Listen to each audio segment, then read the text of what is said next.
Daily night story کے پیارے دوستو السلام علیکم۔ ایک دفعہ عباسی خلیفہ مستنصر باللہ کے دربار میں کہا گیا، امیر المومنین اس درویش کی خبر لیں جو اپنے مکان کے گوشے میں بیٹھ کر لوگوں کو گمراہ کر رہا ہے۔ خلیفہ نے ان کی بات سن کر کہا، آخر وہ کیا کرتا ہے؟ وہ سماع سنتا ہے، رقص کرتا ہے، لوگوں کو صوفیت کی تعلیم دیتا ہے۔ خلیفہ نے کہا، یہ کسی کا ذاتی فعل ہے کہ وہ مسجد میں بیٹھ کر عبادت کرے یا گوشہ نشین ہو کر اپنے مالک کو یاد کرے۔ انہوں نے کہا کہ وہ دنیا داری کے کاموں میں مبتلا ہے اور وہ لوگوں کو دھوکہ دیتا ہے، کسی حجت کے بغیر اسے روکا نہیں جا سکتا۔ خلیفہ نے کہا، مگر وہ خلیفہ کے کان بھرتے رہے۔ آخر خلیفہ نے انہیں یہ کہا کہ میں اسے آزماتا ہوں، اگر وہ دنیا دار ہوئے تو وہ ناکام ہو جائیں گے، پھر وہ شریعت کی گرفت سے نہیں بچ سکتے۔ چنانچہ خلیفہ نے ایک کنیز 3000 درہم میں خریدی تھی۔ خلیفہ نے اپنی خدمتگار عورتوں کو حکم دیا کہ اسے بناؤ، سنوارو اور قیمتی لباس زیورات پہنا کر لے آؤ۔ پھر کنیز کو اپنی خلوت میں بلا کر خلیفہ نے کہا کہ تو حضرت جنید بغدادی رحمۃ اللہ تعالی علیہ کی خدمت میں حاضر ہو کر عرض کر کہ تجھے اس سے بے پناہ عقیدت ہے۔ کنیز نے حیران ہو کر کہا، میں تو جنید رحمۃ اللہ تعالی علیہ کو جانتی تک نہیں، وہ ایک پارسا انسان ہے، ہم نے ان کی پارسائی کو آزمانا ہے۔ خلیفہ نے سارا منصوبہ کنیز کو سمجھاتے ہوئے کہا، اگر وہ نیک انسان ہیں تو مجھے کیسے قبول کریں گے؟ وہ اس طرح حیران تھی۔ تو اپنی تقریر سے جنید رحمۃ اللہ تعالی علیہ پر یہ ظاہر کر کہ میں ایک مالدار عورت ہوں، دنیا کی رنگینیوں سے میرا دل اکتا گیا ہے اور میں آپ کی صحبت میں داخل ہونا چاہتی ہوں۔ مجھے اب صرف خدا کی تلاش ہے اور میں آپ کی صحبت میں رہنا چاہتی ہوں۔ چنانچہ وہ خانقاہ کی طرف روانہ ہو گئی اور خلیفہ نے اپنا ایک اعتباری بھی ساتھ بھیجا تاکہ وہ واقعات کی رپورٹ پہنچاتا رہے۔ کنیز حاضر ہوئی اور اپنا چہرہ ننگا کر دیا۔ حضرت جنید بغدادی رحمۃ اللہ تعالی علیہ نے ایک نظر دیکھا اور سر جھکا لیا۔ عباسی خلیفہ کے منصوبے کے مطابق کنیز نے سب عرضداشت انہی الفاظ میں دہرائی۔ جنید بغدادی رحمۃ اللہ تعالی نے دوبارہ سر اٹھایا اور ایک سرد آہ بھری۔ کنیز اس آہ سے اتنی ڈری کہ فرش پر گر پڑی اور گرتے ہی مر گئی۔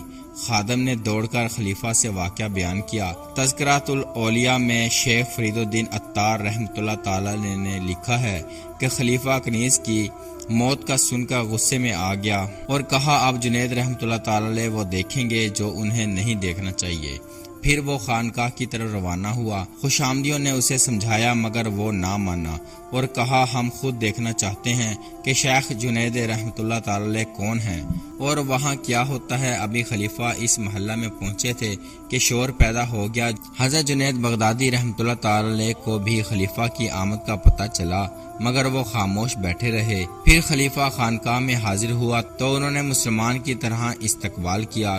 خلیفہ نے کہا، یہ کون سی ادا ہے کہ آپ نے ایک محبوبہ کو مار ڈالا؟ جواب دیا، آپ کو کیا حق تھا کہ میری 40 سالہ ریاضت کو پل میں برباد کر دیتے؟ مارنے والے نے خود چاہا کہ میرے اور اس کے درمیان کوئی حائل نہ ہو۔ خلیفہ یہ بات سنتے ہی دہل گیا اور آئندہ جس کسی نے بھی جنید بغدادی رحمۃ اللہ تعالی علیہ کی شکایت کی اسے دھتکار دیا۔ پھر خلیفہ معتضد باللہ کے زمانے میں صوفیہ کے خلاف ہنگامہ آرائی شروع کر دی۔ اس ہنگامہ آرائی کے متعلق مختلف قول ہیں۔ غلام خلیل کی ازداشت پر فتنہ اٹھا۔ اس ہنگامہ کی ابتدا شیخ نوری سے ہوئی۔ بعض کہتے ہیں معتضد باللہ باشریعت آدمی تھا، وہ ایسا نہیں کر سکتا تھا۔ آخری صورت یہی ہے کہ عراق کے علماء صوفیہ کی حرکتوں کو مذہب کے مطابق نہیں جانتے تھے اور یہ فتنہ یہاں سے ہی اٹھا کہ صوفیہ کے قتل کا حکم جاری ہو گیا۔ ان پر 3 الزام تھے۔ جنید بغدادی رحمۃ اللہ تعالی علیہ بچے رہے کیونکہ ان کا مسلک عین قرآن و سنت تھا اور انہوں نے فرمایا کہ میں منع کیا کرتا تھا کہ لوگوں سے ایسی باتیں نہ کرو جو وہ سمجھ نہیں سکتے۔ الغرض شیخ نوری، شیخ سہام، شیخ رقام اور دوسرے مشہور صوفیہ گرفتار کر کے مقتل میں لائے گئے۔ جلاد ابھی ننگی تلوار لیے حکم کا انتظار کر رہا تھا کہ شیخ نوری تیزی سے آگے آئے اور سر جھکا دیا۔ آپ کو اتنی جلدی کیوں ہے؟ انہوں نے کہا، میں چاہتا ہوں کہ میرے ساتھیوں سے پہلے میری جان لے لی جائے۔ جلاد حیران ہوا اور اس نے خلیفہ سے ماجرا بیان کیا اور خلیفہ نے اپنا قتل کا حکم واپس لے کر قاضی سے تحقیقات کرنے کے لیے کہا۔ قاضی نے جب تحقیقات کی تو سب بری ہو گئے۔ شیخ نوری اس کے بعد زندگی بھر یہاں کے شور سے دور ہی رہے۔ وہ 299 ہجری میں انتقال کر گئے۔ آپ کا نام ابو الحسن احمد بن محمد نوری تھا۔ خراسان کے رہنے والے تھے۔ آپ بغداد میں پیدا ہوئے۔ سرئی سکتی رحمۃ اللہ تعالی علیہ کے شاگرد تھے۔ اس رشتے سے جنید بغدادی رحمۃ اللہ تعالی علیہ کے پیر بھائی تھے۔ ان کا قول ہے اعصار و قربانی کے بغیر شیخ کی صحبت جائز نہیں، اور مسلک کے اعتبار سے تصوف کو فقر پر ترجیح دیتے تھے۔ نوری کا لقب ملنے پر روایت ہے کہ آپ کا چہرہ ایسا نورانی تھا کہ پورا مکان روشن ہو جاتا۔ دوسری روایت ہے کہ وہ جس جھونپڑی میں عبادت میں مشغول ہوتے وہ سیاہ رات میں بھی روشن رہتی۔ آپ کے متعلق شیخ ابو احمد مغاری رحمۃ اللہ تعالی علیہ کا یہ قول شہرت رکھتا ہے، میں نے نوری سے بڑھ کر شیخ جنید رحمۃ اللہ تعالی علیہ کو بھی عبادت گزار نہیں پایا۔ ریاضت کے شروع میں آپ صبح گھر سے کھانا لے کر نکلتے، راستے میں کھانا تقسیم کر دیتے اور دکان پر جا بیٹھتے۔ یہ سلسلہ 20 سال تک جاری رہا اور گھر والوں کو بھی معلوم نہ ہوا۔ ان کا قول ہے کہ برسوں کے مجاہدات، ریاضتیں اور خلوتیں میرے لیے بے سود ہیں۔ جب میں نے انبیاء علیہ السلام کے قول کے مطابق غور کرنا شروع کیا کہ شاید میری عبادت میں ریا کا عنصر شامل ہو گیا تو پتہ چلا کہ میرے نفس نے قلب سے ساز باز کر رکھی ہے۔ پھر جب میں نے نفس کی مخالفت شروع کی تو اسرار باطنی کا انکشاف ہوا۔ آخر میں نے نفس سے سوال کیا کہ اب تیری کیا حالت ہے؟ اس نے کہا میری کوئی مراد پوری نہیں ہوئی۔ اس کے بعد میں نے دریائے دجلہ میں کانٹا ڈال کر اللہ سے کہا کہ جب تک مچھلی نہ لگے گی میں یوں ہی کھڑا رہوں گا۔ پھر فوراً مچھلی پھنس گئی۔ ایک دن آپ نے جنید بغدادی رحمۃ اللہ تعالی علیہ سے اس واقعہ کا ذکر کیا کہ انہوں نے کہا کہ اگر آپ مچھلی کی بجائے سانپ کا شکار کرتے تو بہتر تھا۔ ابھی تم درمیان میں ہو، اسے کرامت نہیں فریب کہا جا سکتا ہے۔ نوری رحمۃ اللہ تعالی علیہ نے فرمایا ابو القاسم تم سچ کہتے ہو، اور یہ صبر و تحمل کی دلیل بھی ہے۔ ایک دن جنید بغدادی رحمۃ اللہ تعالی علیہ کی محفل میں بیٹھے ہوئے ابو الحسن نوری رحمۃ اللہ تعالی علیہ نے کہا ابو القاسم 30 سال سے میری یہ حالت ہے کہ جب اللہ ظاہر ہوتا ہے تو میں گم ہو جاتا ہوں، اور جب میں ظاہر ہوتا ہوں تو اس کی ذات مجھ سے پوشیدہ ہو جاتی ہے۔ آپ نے کہا کہ آپ اسی حالت میں رہیں کہ ظاہر و باطن میں وہی نظر آتا رہے اور آپ گم رہیں۔ ایک دن لوگوں نے جنید بغدادی رحمۃ اللہ تعالی علیہ سے کہا کہ 3 دن سے نوری رحمۃ اللہ تعالی علیہ ایک پتھر پر بیٹھے بلند آواز میں اللہ اللہ کر رہے ہیں، کھانا پینا چھوڑا ہوا ہے، وقت پر نماز پڑھ لیتے ہیں۔ یہ سن کر آپ کے کچھ مریدوں نے کہا شیخ یہ فنا کی دلیل تو نہیں، ہوش کی علامت ہے۔ آپ نے تردید کرتے ہوئے کہا کہ وہ جذب کی حالت میں ہیں اور صاحب وجد خدا کی حفاظت میں ہوتا ہے، اس لیے وہ صحیح وقت پر نماز ادا کرتے ہیں۔ پھر آپ ان کے پاس گئے اور کہا اے شیخ اگر اللہ کو رضا پسند ہے تو شور کیوں کرتے ہیں؟ یہ سن کر نوری خاموش ہو گئے اور تھوڑی دیر بعد کہنے لگے جنید رحمۃ اللہ تعالی علیہ تم میرے بہترین استاد ہو۔ ایک بار ابو الحسن نوری غسل خانہ میں نہا رہے تھے، چور آیا اور کپڑے لے گیا۔ جب فارغ ہوئے تو دیکھا کپڑے نہیں، بہت پریشان ہوئے، بار بار فرماتے بھائی تم اتنے ضرورت مند تھے تو مجھ سے کہا ہوتا۔ کپڑے لے گئے اور یہ بھی نہ سوچا کہ کپڑوں والا حمام سے باہر کیسے نکلے گا۔ گویا غائبانہ چور کو یہ باتیں کر رہے تھے۔ وہ ابھی تھوڑی دور ہی گیا تھا کہ اسے اپنے دونوں ہاتھ نکارہ محسوس ہوئے، جیسے وہ فالج کا شکار ہو گیا۔ وہ خوف زدہ ہو کر سمجھ گیا کہ یہ کپڑے چرانے کی سزا ہے۔ وہ واپس لوٹا اور حضرت نوری رحمۃ اللہ تعالی علیہ کا پہرن واپس کر دیا۔ کپڑے پہن کر باہر آئے، چور مفلوج ہاتھوں سے کھڑا تھا۔ حضرت نوری رحمۃ اللہ تعالی علیہ نے آسمان کی طرف منہ اٹھا کر کہا اس نے میرے کپڑے واپس کر دیے ہیں، تو بھی اس کے ہاتھوں کی توانائی لوٹا دے۔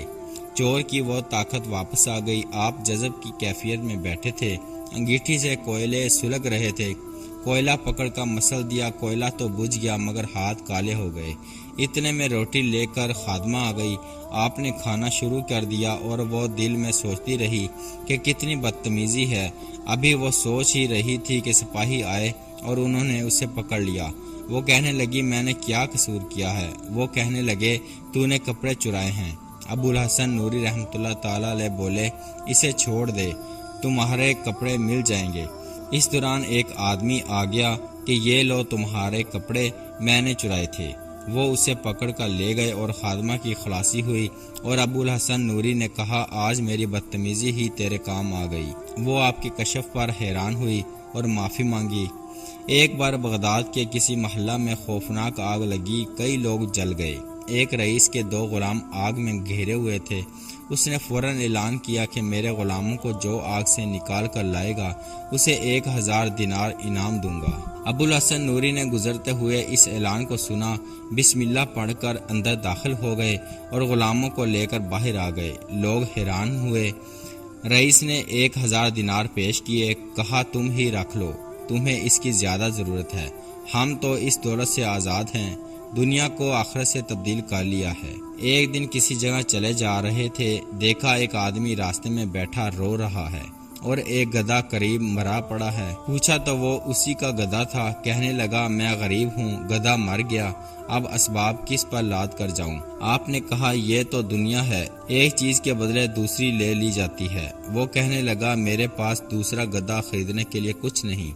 آپ کو ترس آ گیا، آگے بڑھ کر گدھے کو ٹھوکر ماری کہ اب اٹھ جاؤ، سونے کا وقت نہیں ہے۔ گدھا کھڑا ہو گیا۔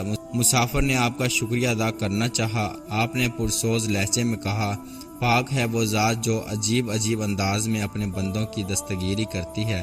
ایک دفعہ آپ راستے سے جا رہے تھے کہ آپ نے سپاہیوں کو دیکھا ایک بوڑھے ضعیف کو مار رہے ہیں اور وہ اف تک نہیں کرتا۔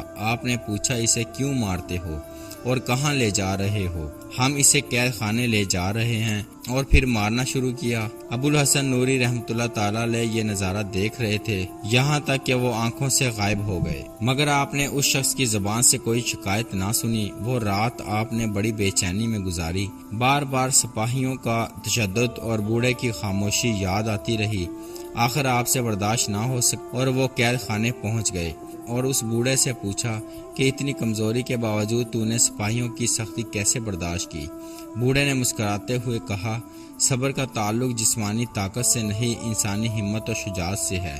تمہارے صبر کا مطلب کیا ہے؟ تکلیفوں کو اسی طرح برداشت کرنا چاہیے جس طرح تکلیف سے نجات پا کر انسان خوش ہوتا ہے۔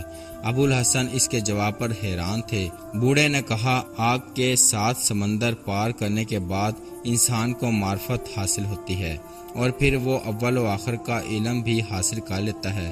بے شک اس کے چاہنے والے ایسی عجیب حالتوں میں رہتے ہیں کہ کسی کو معلوم نہیں ہوتا۔ آپ نے بوڑھے کا شکریہ ادا کیا اور چلے گئے۔ دراصل یہ ایک مشاہدہ قدرت کی طرف سے کروایا تھا۔